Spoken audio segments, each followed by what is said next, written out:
mo itapon yung gamot. Ayan, guys. Muli nagbabalik po yung lingkod. Ayan, isang mapagpalang araw o gabi sa ating lahat.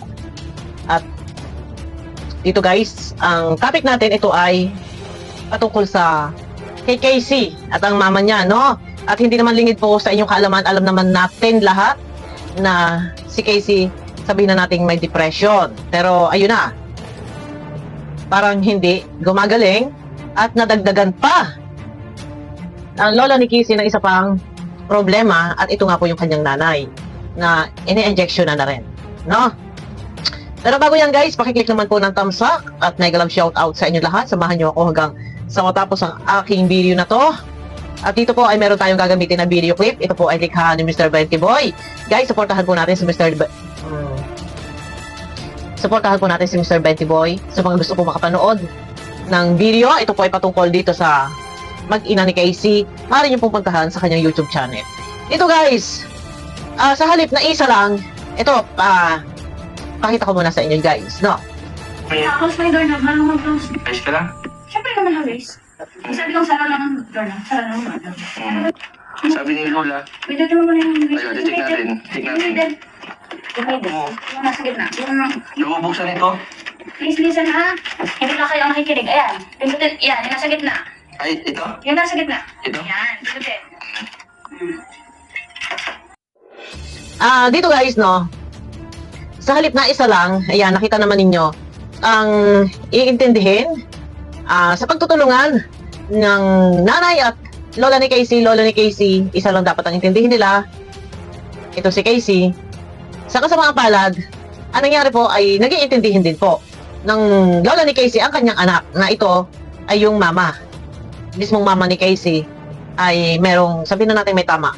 Yun naman, ito naman talaga eh. Ito guys, likha ni Benty Boy ang ating ginagamit ang video clip. Sa mga gusto makapanood po ng kabuoang video, maaari nyo pupuntahan sa YouTube channel ni Mr. Benty Boy at tayo naman ay nagpaalam. Ito na guys, at nagwala. Yan.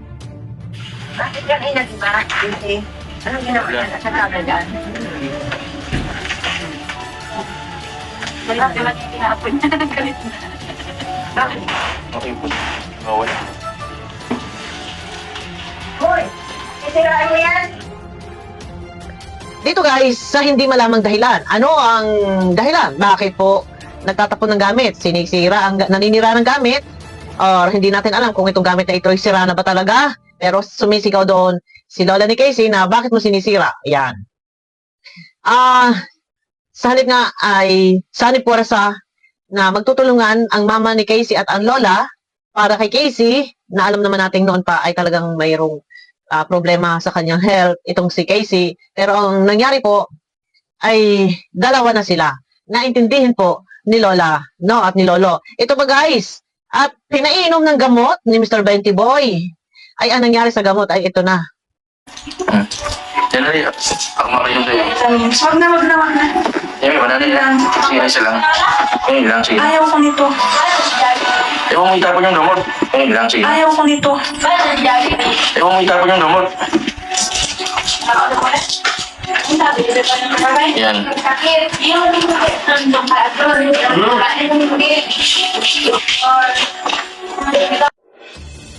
Ayan, nakita naman ninyo. Ang nangyari doon sa gamot, sa halip na inumin ay itinapon. Pero may ilang video ako napanood na yun nga pina-injectionan, pero parang hindi ko alam, parang malamya, parang natutulala, hindi ko alam. Kayo ang humusga, kayo po ang manood sa YouTube channel ni Mr. Benty Boy at makikita niyo po doon, no? Ito ay nakakalungkot lang isipin na yung paano kung wala na itong dalawa, si lolo at si lola ni Casey, paano itong si mama ni Casey at si Casey na yun na, paano na si Casey ay alam naman natin na may sakit, no? Paano kung wala na si lolo at si lola, na kung tutuusin dapat ay hayahay ang buhay ni lola, walang intindihin, walang pinoproblema, at sarili na lang ang kanilang kakaharapin ay yung pagtanda. Pero sa edad nila na matatanda na ay naghahanap buhay para sa kanilang ikabubuhay. Pero ang nangyari nga ay lumalabas dito talagang sakripisyo ang gagawin niya sa kanyang mag-ina dito sa kay Casey at sa mama ni Casey.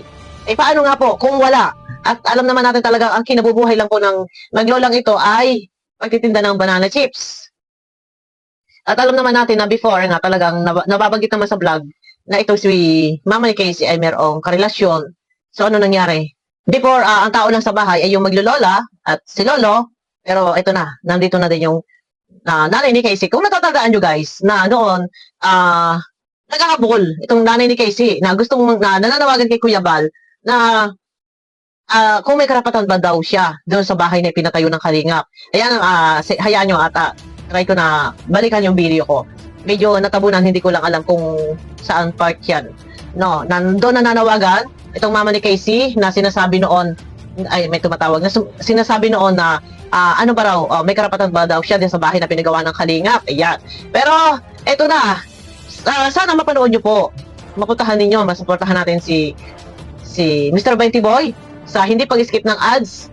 Panoorin nyo ang video at masasaksihan nyo po kung ano yung mga kinikilos ginagalaw ng nanay ni Casey. At doon pa nga lang sa sasakyan, mismo sinabi niya ng tahasan ang baho ng sasakyan ni Mr. 20 Boy. Pero doon pa lang mapapansin nyo na talagang hindi normal yung kanyang kaisipan na tinatanong na, ikaw ba'y nagpapakarwas? Sabi ni Mr. 20 Boy, hindi. So, doon pa lang, sabi niya, kaya palang baho ng sasakyan mo. So, doon pa lang, mapapansin natin na hindi normal, hindi ayos. Kasi kung ito ay maayos, ay hindi makakapagsalita ng ganon. Pero, ayun na nga, ini-injectionan. Ang masakit nito, pinainom ng gamot, ang problema yung gamot ay itinapon.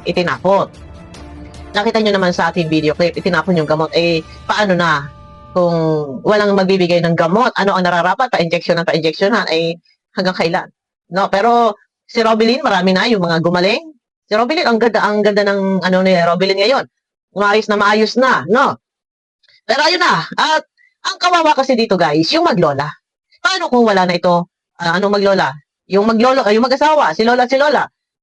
Paano kung wala ang mga charity vlogger? Nalilingap sa kanila at makakabigay ng tulong para sa pasyente nila dito sa mag-ina ni Casey at ng mama niya.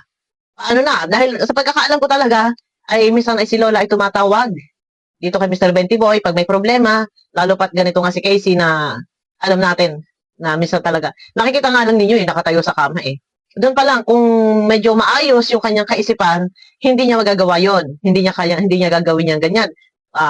Kumbaga, formal ang kilos. Pero yung ganyang galawan, na nandun na sa ibabaw na kaysa may wala namang kadahidahilan kung anong nasa ibabaw ng kaysa may. Nasa ibabaw ng kama na wala namang kadahidahilan kung bakit nandyan ka, bakit nga nakatayo ka sa ibabaw ng kama. So doon pa lang mapapansin natin na talagang may something. No, at itong nanay ay nagtatapon ng gamot. So naiiba-iba na rin ang isip at nagtatapon ng gamit. No? Baka bandang huli niyan, pag ito'y lumala na lumala, ang masaklap nito baka manakit. 'Yon ang problema dito. Pag ito ay lumala na lumala, baka manakit. At ano ba naman ang lakas ng katawan ng lola ni Casey ay kalaki-laki ng nanay ni Casey. Kung ito ay lumala at iba na ang pinagagagawa, kawawa naman itong dalawang matanda, ano? Ito magiging problema dito. Nasa halip, yung pagtanda na lang ang kanilang iintindihin, so nagiging dagdag intindihin pa. Ang tanong, may kamag-anak pa ba sila? O may mga anak pa ba si nanay? Yung lola ni Casey, na mapagtulong-tulungan kasi paano kung walang charity vlogger na pupunta sa kanila, tutulong sa kanila, paano naman po? No? Sana kung may mga pamilya sila, pagtulong-tulungan nila dahil hindi po pwedeng ito ay lumala. Pag ito ay lumala na lumala, ang kalagayan ng mama ni Casey at humantong sa maiba na ang wisyo, totoo nga. At ganyan, na nagtatapon ng gamit, ay paano po ang magiging sistema nito? Di ba? Lalala na lalala. Sana, kung mayroong mga kamag-anakan naman at hindi naman po pwede lahat po iaasa sa vlogger. Paano po kung minsan ang vlogger ay maraming tinutulungan at kailangan ng panggastos? Paano? At hindi naman po sa lahat ng pagkakataon na laging ang mga vlogger ay naandyan na handa silang tulungan. Dahil sa dami din po ng kanilang mga nililingap, kung meron man na budget para sa paglingap, pang-ayuda, saan aabot kung ito'y pagkakasya-kasyahin sa lahat. So, dagdag pa dyan ang pambili ng gamot. Paano nga po kung walang pambiling gamot at hindi naman sa lahat ng pagkakataon, sa lahat ng oras, ng araw, ay lagi merong sponsor na magbibigay. Ano po? Sana tulungan din ng pamilya. Tulungan din po ng pamilya itong sila Lola, sila Casey at ang mama ni Casey. Pero before, meron nagsasabi na parang daw walang mga sakit. Pero ayan, nakikita naman po natin Pero sabi ko nga sa inyo, panoorin niyo po sa vlog ni Mr. Benty Boy. Pwede niyo pong i-search Mr. Benty Boy. Hanapin niyo po doon pang ilang araw na ba itong upload na to. Panoorin niyo po doon, makikita niyo po ang mga galawan ng nanay ni Casey at ni Casey, no? Sana ang relatives, kung may, posible namang walang relatives, tulungan nila. Si Lolo o si Lola. Dahil kung ito'y mapapabayaan, mas mabigat ang obligasyong gagampanan ng Lolo at Lola dito sa kanyang anak at ako. No, napakahirap nito. Ay paano nga kung hindi na makaugapay ang Lolo at Lola ni Casey para sila intindihin. Hindi lahat ng, kagaya nga na sinabi ko, hindi sa lahat ng oras yung mga vlogger ay lagi naandyan na sila ay lagi nilingapin. Na isang tawag lang ay naandyan at sila ay agad ay ora mismo ay sasakluluhan. Kung sa dami nga po ng nililingap, tinutulungan, kung meron mang pera, meron mang sponsor. Sa bagay, kung meron namang sponsor po na magbigay na nakalaan para sa kanila, ay maganda. Ay paano nga po kung wala? No po, paano kung wala? Yun ang pinakamahirap po doon. Kung walang mga sponsor na magbibigay na nakalaan para sa kanila. No, tulungan. Hindi kasi po pwedeng iaasa na lang sa mga charity vlogger. At ang charity vloggers, ulit-ulit ko sinasabi, hindi lang po iisa ang kanilang tinutulungan at sinusuportahan. O, paano nga kung bagyong-bagyo din? Kung may mga relatives, may mga tulungan po ninyo. Kasi mahirap pag lumala, ang kawawa po diyan ay yung maglola, yung mag-asawa, yung matanda, yung lolo at lola, yun ang kawawa. Maghahanap buhay. Isipin niyo darating to si Mr. Benty Boy, wala pang kanin. Hindi nagsasaing itong dalawa. Ay, kung ganyan yan nagpapauli-uli dyan sa loob ng bahay, paano yung dalawang yan at parehong may tama? Sorry guys, mahirap naman sabihin kung parehong ano. I mean, ang ibig ko sabihin, parehong may sakit. Paano naman po ang buhay? No? Ang lagay ay hindi naaalis si Lolo para maghanap buhay, hindi rin naalis si Lola para maghanap buhay, kundi tanging magbabantay na lang. Paano ang kanilang buhay ngayon? No? Kaya kung may mga kamag-anakan, magtulungan sila. Hindi kasi habang buhay na ang mga vlogger rin nandyan para sila ay gabayan. Dahil sa dami rin po na tinutulungan. Ayan na, no? Yun lang, guys.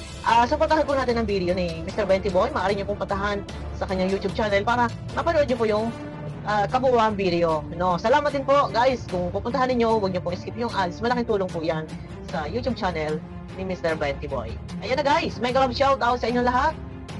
At pakiclick naman po guys ng thumbs up nang sa ganun ay swak sa panlasa ni YouTube. Ayan, abangan niyo ako sa aking next video guys.